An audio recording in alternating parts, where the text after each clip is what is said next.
আজকে নিহার বউ ভাত। নিহা ছোট থেকে কলকাতা থাকলেও ও বাঙালি নয়। ওর হাজব্যান্ড সঞ্জয় কিন্তু আদ্যপান্ত বাঙালি। অফিসেই ওদের পরিচয়। ফাইল দেয়া নেয়া করতে করতে কবে যে মনেরও আদান প্রদান ঘটেছে তা ওরা নিজেরাই জানে না। তারপর কিছু একসাথে অফিস ট্যুর। তারপর একদিন সঞ্জয় নেহাকে প্রপোজ করে। নেহাও সানন্দে রাজি। সব ঠিক থাকলেও সমস্যা হয় তখন যখন সঞ্জয় নেহাকে নিয়ে যায় নিজের দেশের বাড়ি মা বাবার সঙ্গে আলাপ করাতে। রক্ষণশীল বাড়ি সঞ্জয় মানে না সম্পর্ক।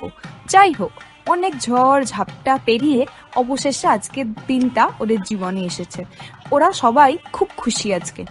সারা দিনের ক্লান্তিতে ওদের দেহ একদম অবসন্ন, কিন্তু মন ওদের উত্তেজনায় পরিপূর্ণ। আজ ওরা একে অপরকে কাছে পেয়েছে সারা জীবনের জন্য।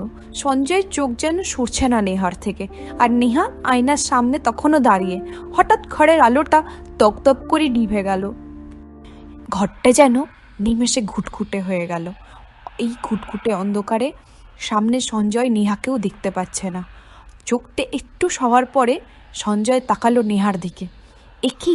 নেহার জায়গায় কে দাঁড়িয়ে এটা? সঞ্জয়ের রুম খাড়া হয়ে গেল ভয়ে। চোখের সামনে নেহার মুখের বদলে এক বিভৎস নারী মুখ। সেই নারী মুখের জায়গায় জায়গায় যেন কেউ ছুরি দিয়ে ফালা ফালা করে দিয়েছে। চোখের জায়গায় সাদা গর্ত, আর চুলগুলো হাওয়ায় উঠছে। সঞ্জয়ের চোখের সামনে আবার অন্ধকার নেমে এলো। সকালে যখন ঘুম ভাঙলো, সঞ্জয় উঠে দেখল নেহা, ওর মা বাবা সবাই চিন্তিত মুখে ওর চারপাশে দাঁড়িয়ে। সঞ্জয়, কাল রাতে তুমি হঠাৎ অজ্ঞান হয়ে গেলে, কি হয়েছিল তোমার? এখন ঠিক আছো তো? না না, আমি একদম ঠিক আছি। মনে হয় অতিরিক্ত পরিশ্রমে মাথাটা ঘুরে গেছিল। মা বাবা, তোমরা চিন্তা করো না, আজকে তো তোমাদের ট্রেন আছে, তোমাদেরকে বেরোতে হবে তাড়াতাড়ি। সঞ্জয়ের মা বাবা খুব তাড়াহুড়ো করেই বেরিয়ে গেল। ওদের ট্রেন ধরবার ছিল। সঞ্জয় সেই রাতের ঘটনাটা কাউকেই জানালো না। ভাবলো হয়তো মনের ভুল। ওরা চলে যাওয়ার পরে গোটা বাড়িতে শুধু সঞ্জয় আর নেহা। পরের দিন থেকে ওদের অফিস। আজকের দিনটা ওরা রেখেছিল শুধু দুজন দুজনের জন্য। নেহা সঞ্জয়কে স্নান করতে পাঠালো, আর নিজে গেল কিচেনে। ভাবলো আজকে সঞ্জয়ের জন্য কিছু স্পেশাল রান্না করবে। সঞ্জয় স্নান করতে গিয়ে দেখলো বাথরুমের দরজাটা ভেতর থেকে বন্ধ। এটা কিভাবে সম্ভব?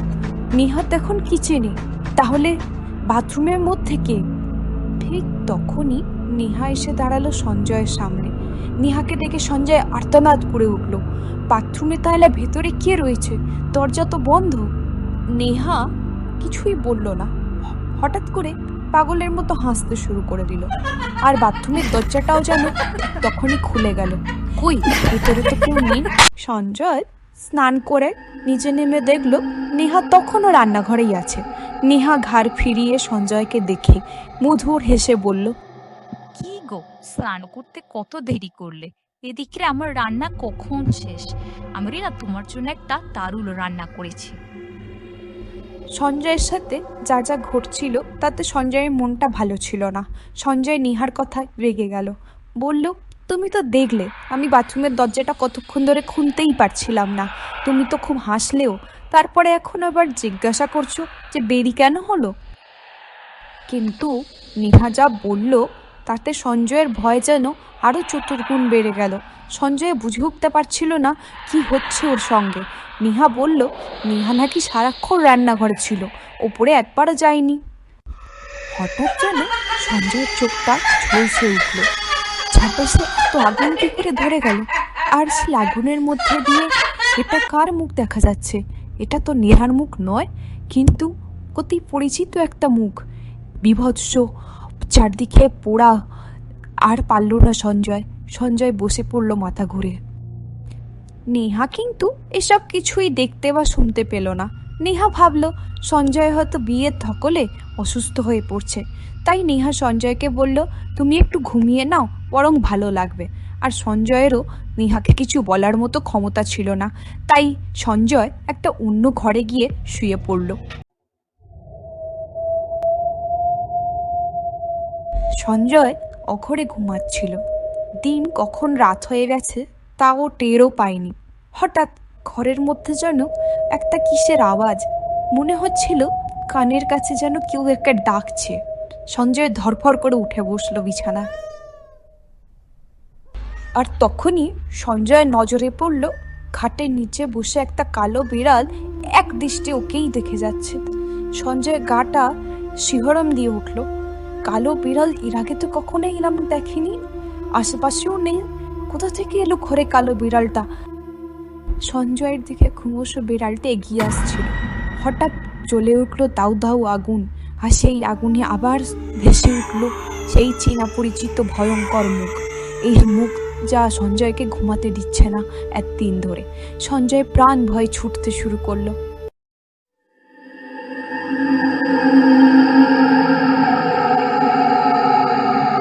সঞ্জয় ছুটতে ছুটতে গেল আর একটা বেডরুমে, যেখানে ও ভেবেছিল নেহা ঘুমিয়ে আছে। কিন্তু না, নেহা তো নেই এখানে।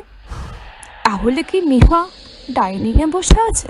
কিন্তু এত রাতে সঞ্জয়ের মনে আর সাহস ছিল না যে একা থাকে, তাই নেহাকে খোঁজার জন্য ডাইনিংয়ের দিকে পা বাড়ালো।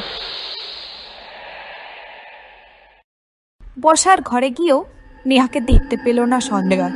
বুঝতে পারছিল না কোথায় যেতে পারে নেহা। হঠাৎ মনে হলো দূর থেকে সঞ্জয়কে ডাকছে নেহা। ছাদে এসো, ছাদে এসো। সঞ্জয় মন্ত্রমুগ্ধের মতো ছাদে উঠছিল। মনে হচ্ছিল কোনো অদৃশ্য হাত ওকে টেনে নিয়ে যাচ্ছে ছাদে। ছাদটা ঘুটঘুটে অন্ধকার আর যেন মেঘের চাদরে ঢাকা। তার মধ্যেই বিদ্যুতের ঝলকানিতে দেখতে পেল নেহা রেলিং ধরে দাঁড়িয়ে আছে পেছন দিকে মুখ করে। সঞ্জয় জোরে ডেকে উঠল, নেহা, নেহা। নেহা না, রমা, চিনতে পারছো?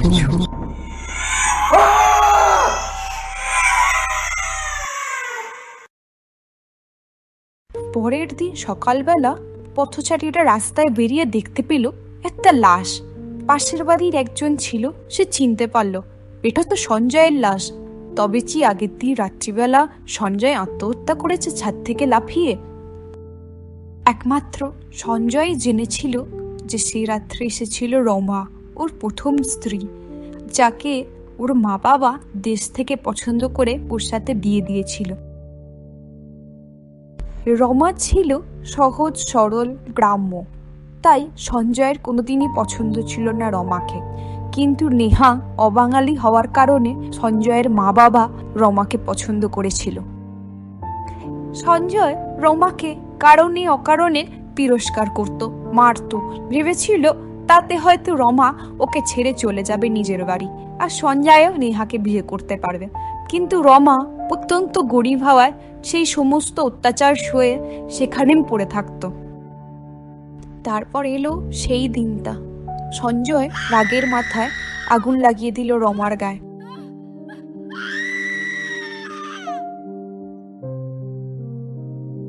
রমা মারা যাওয়ার পরে সঞ্জয় দেশের বাড়িতে মা বাবাকে গিয়ে বলল রমা রান্না করতে গিয়ে আগুনে পুড়ে মারা গেছে। তারপর সঞ্জয়ের মা বাবার আর কোনো কারণ ছিল না নেহার সাথে বিয়ে না দেওয়ার, তাই 2 বছর বাদে নেহার সাথে সঞ্জয়ের বিয়ে দিল। আর অদ্ভুতভাবে বৌভাতের দিনটা সেই মৃত্যুদিন রমার। এই কাহিনীর শুরু আজ থেকে প্রায় 300 বছর আগে। এখনকার পুরুলিয়া তখন ছিল এক রাজার প্রাসাদ, রাজা বজ্রদেবের প্রাসাদ। সেই প্রাসাদে রাজা বজ্রদেব, তার ভাই অগ্নিদেব আর রানী ভবানী থাকতেন। রাজা বজ্রদেব আর রানী ভবানী মিলে দুজনে সুশাসন ব্যবস্থা চালু করেছিলেন। ন্যায্য মূল্যের বাজার ছিল, দুষ্টের দমন ছিল, শিষ্টের পালন ছিল।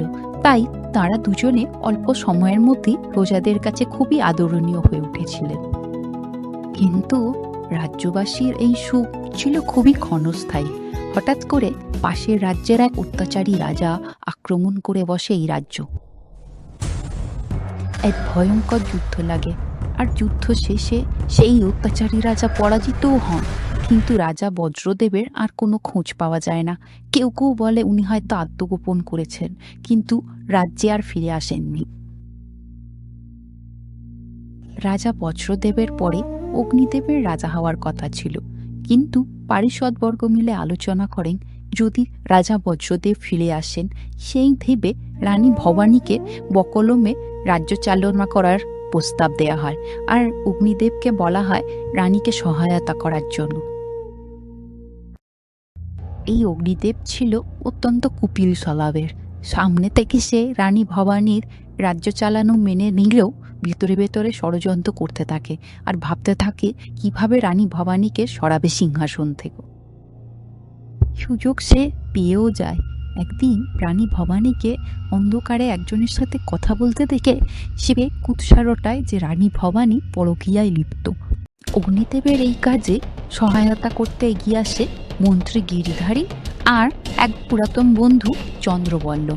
তিনজনে মিলে ফন্দি করে গ্রামবাসীদেরকে গিয়ে গিয়ে বলতে থাকে রানীর নামে মিথ্যে কথা, আর গ্রামবাসীরাও সহজে বিশ্বাস করে নেয়, কারণ সবাই ভাবতো অগ্নিদেব হয়তো খুব ভালো। এইভাবে অগ্নিদেব আর তার বন্ধুদের প্ররোচনাতে রাজ্যবাসী ক্ষেপে ওঠে ভবানীর ওপর। তারা চাইতে থাকে ভবানী যেন রাজকার্য ছেড়ে দেন, আর একদিন তারা রাজসভায় এসে এই চাহিদা করতে থাকে। তখন রানী ভবানী রাগে দুঃখে অপমানে রাজ্য ত্যাগ করেন আর নিজের গায়ে আগুন লাগিয়ে আত্মহত্যা করেন।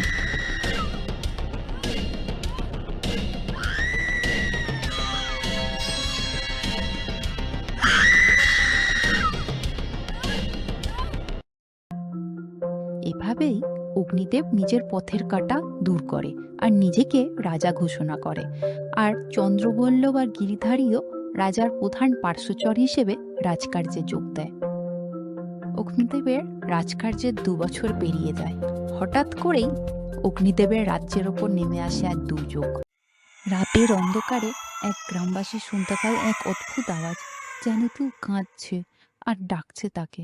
সেই গ্রামবাসী সেই ডাক উপেক্ষা করতে পারে না, বেরিয়ে আসে বাড়ি থেকে, আর তখনই সামনে এসে দাঁড়ায়। পরের দিন সকালবেলা দেখা যায় সেই গ্রামবাসী মারা গেছে, আর পিঠে একটা রক্তের হাতের দাগ। এইভাবে সেই সমস্ত গ্রামবাসী আস্তে আস্তে মারা যেতে থাকে, যারা যারা রানী ভবানীর বিরুদ্ধে প্রতিরোধ গড়ে তুলেছিল। বেশিরভাগ রাজ্যবাসী যারা রানী ভবানীর বিরুদ্ধে দাঁড়িয়েছিল মারা গেল রানী ভবানীর হাতে। কিছু কিছু যারা বেঁচে রইল তারা রাজ্য ছেড়ে পালালো। রাজা অগ্নিদেবের কানেও গেল এই কথা যে রানী ভবানী নাকি ফিরে এসেছে, কিন্তু রাজা অগ্নিদেব সে কথা হেসেই উড়িয়ে দিল। পাড়া ভাবলেও ইচ্ছা করে বোধহয় রাজ্যবাসী এসব রটাচ্ছে, তাই তারা কঠোরভাবে তাদের দমন করা শুরু করলো। তাই কিছু কিছু রাজ্যবাসী যাদের কোথাও যাওয়ার জায়গা ছিল না, তারা মারা গেল রাজা অগ্নিদেবের হাতে এই মিথ্যা রটানোর অভিযোগে। যবে থেকে অগ্নিদেব রাজা হয়েছিল, গিরিধারী ঐশ্বর্যে একদম ফুলে ফেপে উঠছিল। রাজ্যবাসীর ওপর অত্যাচার করে রাজকোষ ভরাতো গিরিধারী, আর রাত্রিবেলা সুরায় ডুবে থাকতো। এমনই একদিন নিজের ঘরে এসে ঘুমাচ্ছিল। ঘুমের মধ্যে গিরিধারী শুনতে পেল নুপুরের আওয়াজ, যেন কেউ হেঁটে যাচ্ছে ঘরের মধ্যে। চমকে উঠে বসলো গিরিধারী। যারা দাস দাসী তারা তো এই সময় কেউ নুপুর পরে হেঁটে যাবে না। তখনই হঠাৎ করে ঘরে শুরু হলো রক্তবৃষ্টি, যেন হাজার হাজার মানুষের রক্ত ছাদ বেয়ে গিরিধারীর গায়ে পড়ছে। গিরিধারী কি করবে বুঝে ওঠার আগেই ঘরটা ধোঁয়ায় ভরে গেল, আর তার মধ্যে দিয়ে সামনে এসে দাঁড়ালো রানী ভবানীর প্রেতাত্মা। পরের দিন সকালে রাজা অগ্নিদেব আর চন্দ্রবল্লভ গিরিধারীকে আবিষ্কার করলো মৃত অবস্থায় নিজের ঘরে। সারা ঘরে রক্তের দাগ আর গিরিধারীর গায়ে একটা রক্তমাখা হাতের ছাপ। এবার ওরা সত্যিই ভয় পেয়ে গেল। চন্দ্রবল্লভ ঠিক করলো সেই দিনকেই রাতের অন্ধকারে রাজা অগ্নিদেবকে কিছু না জানিয়ে রাজ্য ছেড়ে পালাবে। সেই মতো সেই দিন রাতে চন্দ্রবল্লভ চুপি চুপি পালাচ্ছিল রাজপ্রাসাদ ছেড়ে। কিছু তো এগোতে না এগোতেই হঠাৎ প্রচণ্ড ঝড় বৃষ্টি শুরু হলো। চন্দ্রবল্লভের মনে হচ্ছিল পেছনে পিছনে যেন কেউ আসছে। ফিরে তাকাতেই রাজা অগ্নিদেব এসবের কিছুই জানতো না। সে নিজের ঘরে বিশ্রাম নিতে গিয়ে দেখে খাটে যেন কে শুয়ে আছে। অগ্নিদেব ভীষণ রেগে যায়। খাটে কে শুয়ে আছে ভেবে একটু এগিয়ে দেখতে গিয়ে দেখে এটা তো কোনো মানুষ শুয়ে নেই, একটা নরকঙ্কাল। আর তখনই নরকঙ্কালটা উঠে বসে আর চারদিক যেন অট্টহাসিতে ফেটে পড়ে। কিন্তু অগ্নিদেব পালাতে পারে না। হঠাৎ করেই গোটা ঘরে ধরে যায় বিধ্বংসী আগুন, আর অগ্নিদেব তাতে পুড়ে মারা যায়। এইভাবেই রানী ভবানীর প্রেতাত্মা প্রতিশোধ নেয়, আর তারপরে কোনোদিন সেই প্রেতাত্মাকে ওই রাজ্যে দেখা যায়নি।